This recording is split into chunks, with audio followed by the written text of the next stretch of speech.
on, sir. Sir. Sir. Stop. Keep your hands up, all right? Just keep your hands up. What's going on? I'm going fishing. You're going fishing where?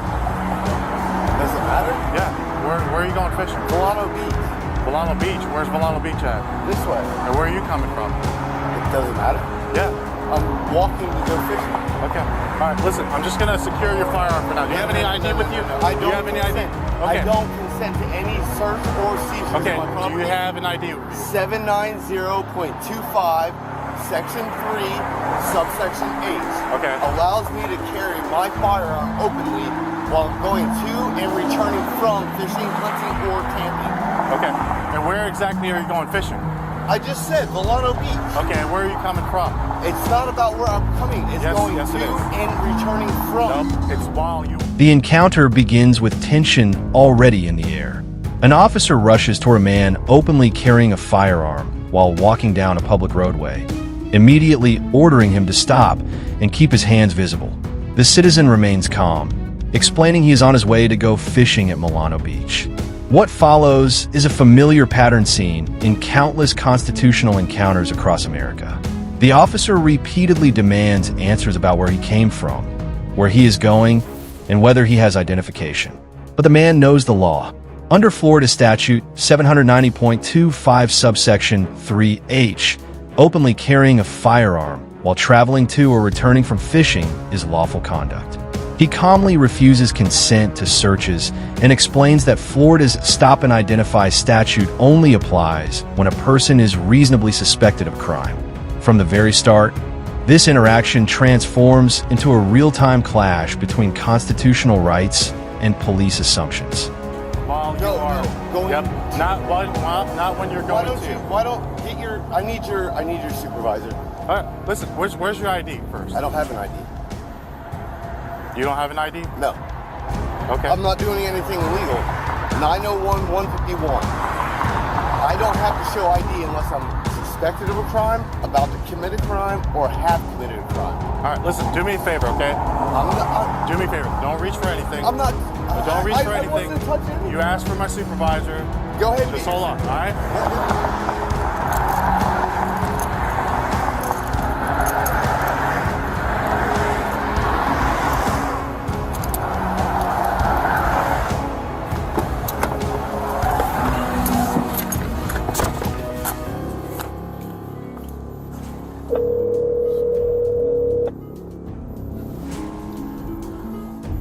Hey, Sarge, he's requesting a supervisor. So he says he's going fishing, and he's walking here on US 1, and he's going to Volano Beach, and he's refusing to give me any ID. Flashback. Where's your ID first? I don't have an ID.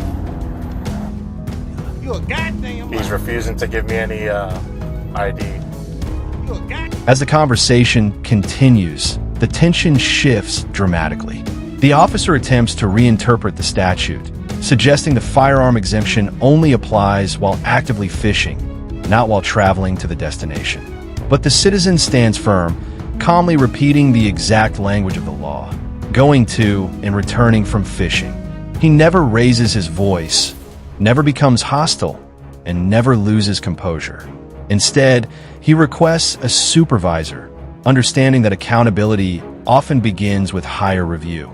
The officer radios his sergeant and explains the situation, acknowledging that the man has a fishing pole and appears to be walking legally toward the beach. In that moment, the balance of power begins to change. What initially looked like a criminal detention quickly unravels into uncertainty for the officer. The citizen's confidence is not aggression. It is preparation. It is knowledge.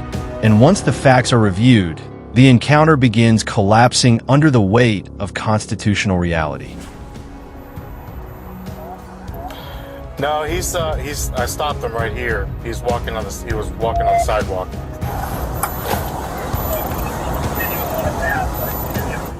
Yeah, he has got a fishing pole.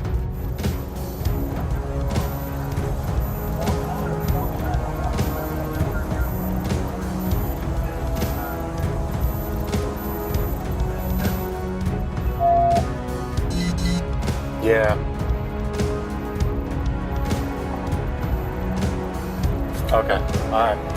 Alright. That's what he said. He said he wants to speak with you.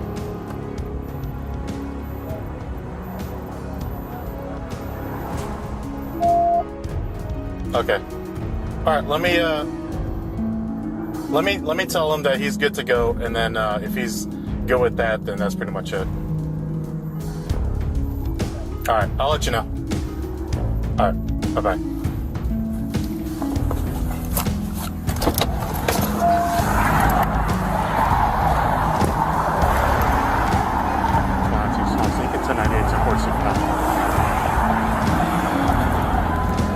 The turning point arrives quietly, but unmistakably. After speaking with his supervisor, the officer's tone softens almost immediately.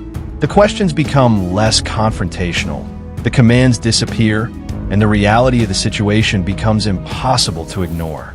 No crime had occurred. No reasonable suspicion existed. The man was legally carrying a firearm while traveling to fish exactly as the statute permits. What started as a potentially escalating stop now transforms into reluctant acknowledgement from law enforcement. The officer tells him he is good to go, effectively ending the detention. Yet the citizen uses the moment not to insult or provoke, but to reinforce mutual respect. He explains that he understands officers respond to calls, but he also expects his constitutional rights to be respected in return. This exchange highlights something important. Rights asserted calmly are often more powerful than anger. In the end, knowledge prevailed where intimidation failed, and the law ultimately spoke louder than assumptions. I got a question. You're not going back and forth, right? You're going there to fishing? Okay. All right. Going to and returning from. Okay. But you're not just hanging around here. No, I'm not. Dude, you saw me. I was walking down the road. Yeah, but here's the thing. We got a call that you're... I get it. Yep. I get the call. Yep. As long as you're respecting my right now, Yep. I'm just going fishing. Okay. I'm going to the Volano Beach Pier, Yep. the fishing pier or whatever. Okay. All right, you're good to go. Did you still want to speak with my supervisor, or? Well, you came at me a little. I get it. Here's like, the thing. We got a I call. talk to you. I can treat you like a person. Yep. You can treat me like a person. I will, and that's what I'm doing right now. Okay. So. All right. Well, as long as we're under the same understanding, I'm good. Yes, sir. Yes, sir. All right. Okay. Have a good day.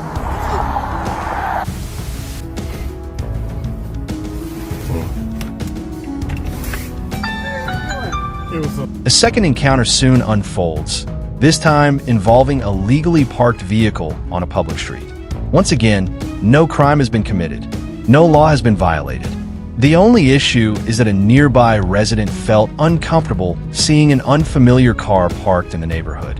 The responding officer approaches professionally, explaining that a resident simply wanted police to check on the vehicle. The citizen immediately pushes back against the underlying premise. Being parked on a public road is not suspicious behavior. Discomfort is not a criminal statute. The officer asks for identification, but the citizen calmly refuses, knowing he is under no legal obligation to provide it absent reasonable suspicion of a crime. Instead, he requests accountability from the officer by asking for a case number and badge information. The interaction becomes an important lesson in constitutional boundaries. Rights do not disappear simply because someone feels uneasy, and lawful presence in public cannot become grounds for unnecessary intrusion. I didn't even see you in the window. No, so. We got a call from a resident here. They were a little concerned. They didn't recognize your car. They were just wondering what was going on. The 3 vehicles parked here, and they pointed my vehicle out of all the vehicles here. Yeah. They were just concerned. They didn't recognize the vehicle. They'd never seen it before. They just wanted us to see what was going on. Can you advise them it's not illegal for someone to park on a public street? Yeah, He's not doing you're not anything parked wrong. illegally, nothing like that. Yeah. Like I said, they just wanted us to see what was going on, make sure everything was all right. I'm okay. Okay. Yeah, I don't want to be bothered, man. I'm not doing anything wrong. Okay, So, I totally understand. do you have an incident number? Case number for our CAD, we do. I don't know it. I have to go check my vehicle if you don't mind. Can I get a minimum badge number if you don't mind? I'll give you my card that'll have all my information on it. Perfect. Would I be able to get a license from you real quick? I'm not going to give that. I'm not breaking the law. Okay. Fuck.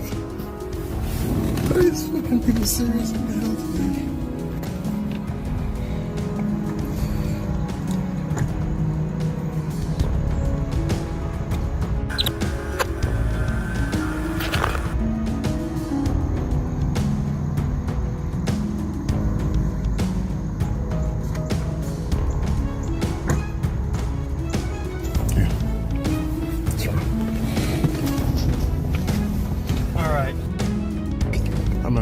conversation deepens into a broader discussion about freedom, privacy, and the Fourth Amendment. The officer subtly suggests the citizen should consider leaving simply to ease tensions within the neighborhood.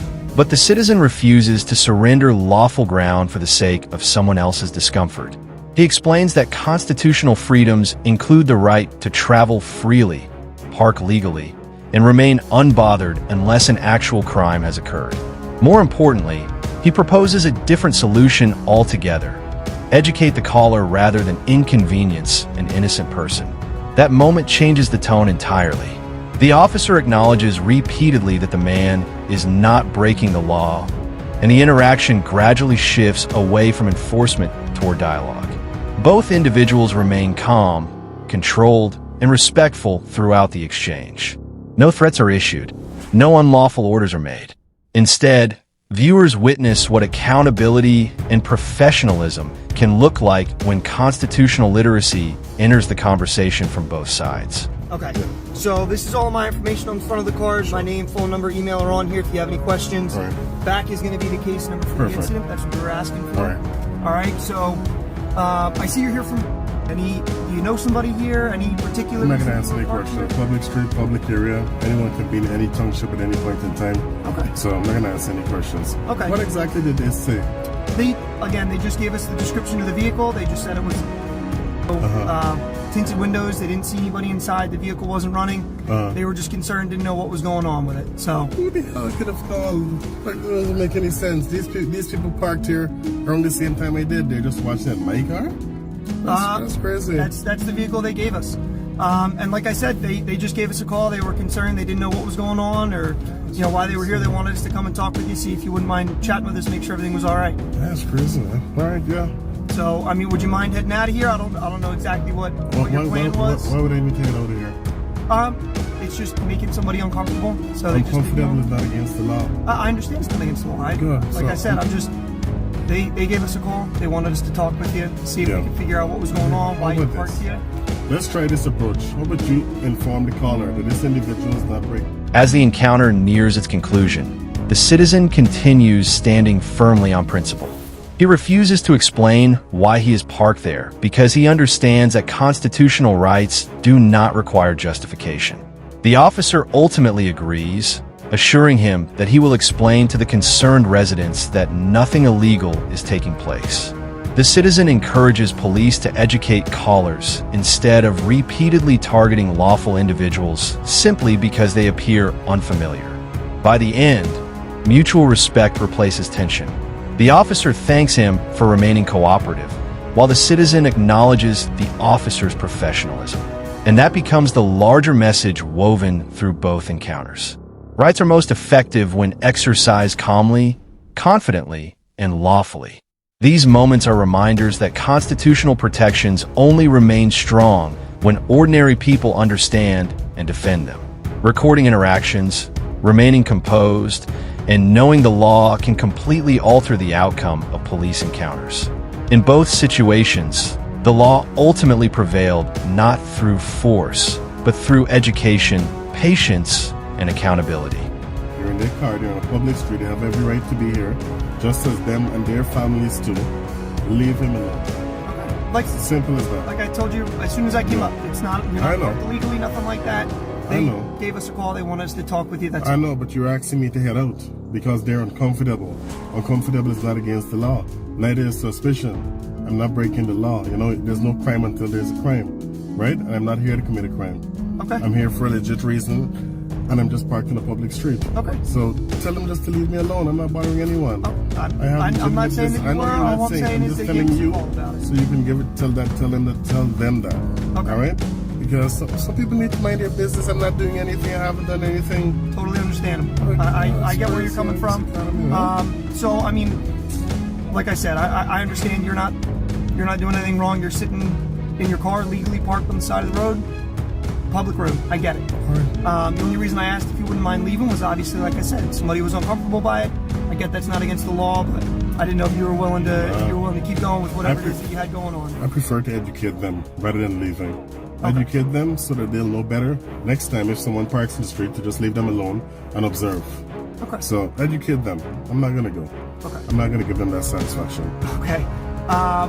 So if you don't mind sharing with me, you said that you were here for a legitimate reason. Do you mind sharing with me what that reason is? No, I'm not gonna share that reason. Okay. So you don't want to talk to me at No, all? because of my Fourth Amendment rights.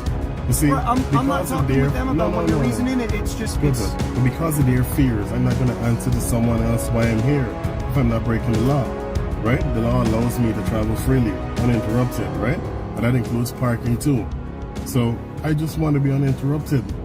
Just because they don't understand how the law works, it shouldn't violate my Fourth Amendment right. I understand that. Yeah, so I'm totally with you. Like I said, that's not for their information. That's for us because I don't know if they're going to call us again or not. I'm going to obviously tell them that you're legally parked here. You're allowed to be here. You know, there's nothing wrong with you being here. But just to avoid any conflict in the future, if they got upset by the fact that you didn't leave, you know, I'm going to tell them he's not doing anything wrong. You guys don't have to go intervene. I want to make sure that that doesn't happen. well, they should understand that if you explain it to them. And I'm going to. Trust me, I'm with you. Like I said, if they, you know, hear from us, hopefully they'll listen to it. But not everybody does, right? If they call you guys back, you can tell them they're harassing you. Stop abusing public officials because I get you. you explained to them, you were here, you checked it out. There's nothing illegal going on. Leave me alone, ma'am or sir. Have a good day. That's it. That's the end of it. I'm with you. And you should also check your brakes, man. Your brakes are making a lot of noise. They're making man. that squeak, They need to be I get changed. you. Yeah. Well, I appreciate you talking with me. I appreciate you being Sure. cooperative. So, like I said, I didn't mean to bug you, but we got Yeah. the call about it. We got to do You our gotta due check it out. diligence, I talk with you, understand. make sure everything's all good. I Okay. understand. I accept. I accept. I respect your professionalism, okay? I'm not trying to violate my rights or anything. So, I thank appreciate you it. very much. All right. Have All a good right? one. You too.